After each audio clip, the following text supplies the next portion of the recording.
ಗಾಂಧಿ ಮೈದಾನದಲ್ಲಿ ಬಿಜೆಪಿ ಯುವ ಮೋರ್ಚಾದ ವತಿಯಿಂದ ಬೃಹತ್ ಬೈಕ್ ರ್ಯಾಲಿ ಹಾಗೂ ಬಹಿರಂಗ ಪ್ರಚಾರ ಸಭೆಯನ್ನು ನಡೆಸಲಾಯಿತು.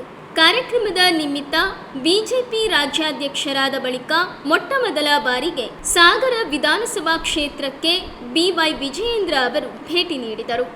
ಈ ಬಾರಿಯ ಲೋಕಸಭಾ ಚುನಾವಣೆಯಲ್ಲಿ 28ಕ್ಕೆ 28 ಕ್ಷೇತ್ರಗಳಲ್ಲಿ ಬಿಜೆಪಿ ಗೆಲುವು ಸಾಧಿಸಲಿದೆ ಎಂದು ತಿಳಿಸಿದ್ದಾರೆ.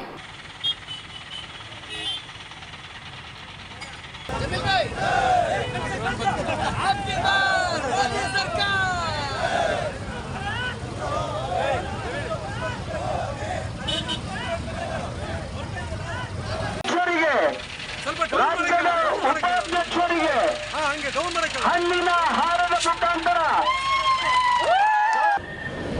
ದ್ವಿಚಕ್ರ ವಾಹನದ ರ್ಯಾಲಿ ಮೂಲಕ ನನ್ನ ಸ್ವಾಗತ ಮಾಡಿದ್ದಾರೆ. ನಿಮ್ಮೆಲ್ಲರ ಪ್ರೀತಿ ವಿಶ್ವಾಸಕ್ಕೆ ಋಣಿಯಾಗಿದ್ದೇನೆ ಅನ್ನೋ ಮಾತನ್ನ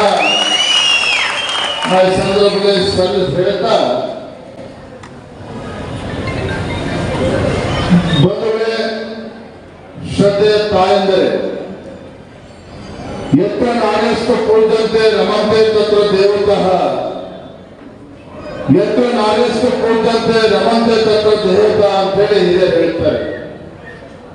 ಯಾವ ಪುಣ್ಯ ಭೂಮಿಯ ಮೇಲೆ ತಾಯಿಯನ್ನ ಗೌರವದಿಂದ ಕಾಣ್ತಾರೋ, ಯಾವ ಪುಣ್ಯ ಭೂಮಿಯ ಮೇಲೆ ತಾಯಿಯನ್ನ ಗೌರವದಿಂದ ಶ್ರದ್ಧೆಯಿಂದ ಕಾಣ್ತಾರೋ, ಅಲ್ಲಿ ದೇವಾದಿ ದೇವತೆಗಳು ಸಹ ಬಹಳ ಸಂತೋಷದಿಂದ ನಮ್ಮನ್ನ ಹರಿಸ್ತಾರೆ ಅಂತ ಹೇಳಿ ಹಿರಿಯರು ಹೇಳ್ತಾರೆ. ರಾಜ್ಯದ ಅಧ್ಯಕ್ಷನಾದ್ಮೇಲೆ ನಾನೊಂದು ಸಂಕಲ್ಪವನ್ನು ಕೊಟ್ಟು ರಾಜ್ಯಾದ್ಯಂತ ಪ್ರವಾಸನ ಮಾಡ್ತಾ ಇದ್ದೇನೆ. ನಾನೊಂದು ಮಾಡಿರ್ತಕ್ಕಂಥ ಸಂಕಲ್ಪ ಅಂತ ಹೇಳಿದ್ರೆ, ನನ್ನ ದೇಶದ ಹೆಮ್ಮೆಯ ಪ್ರಧಾನಮಂತ್ರಿ ನರೇಂದ್ರ ಮೋದಿಜಿಯವರು ಲೋಕಸಭಾ ಚುನಾವಣೆಯಲ್ಲಿ 400ಕ್ಕೂ ಹೆಚ್ಚು ಸ್ಥಾನಗಳನ್ನ ಗೆದ್ದು 400ಕ್ಕೂ ಹೆಚ್ಚು ಸಂಸದರಿಗೆ ಕೇಂದ್ರದಲ್ಲಿ ಮತ್ತೊಮ್ಮೆ ಭಾರತೀಯ ಜನತಾ ಪಾರ್ಟಿ ಅಧಿಕಾರಕ್ಕೆ ತರ್ತೇನೆ ಅನ್ನೋ ಒಂದು ಸಂಕಲ್ಪವನ್ನು ಕೊಟ್ಟು ನರೇಂದ್ರ ಮೋದಿಜಿ ಹೊರಡಿರ್ತಕ್ಕಂಥ ಸಂದರ್ಭದಲ್ಲಿ ರಾಜ್ಯದ ಅಧ್ಯಕ್ಷನಾಗಿ ನಾನು ಕೂಡ ಒಂದು ಸಂಕಲ್ಪವನ್ನು ಮಾಡಿದ್ದೇನೆ.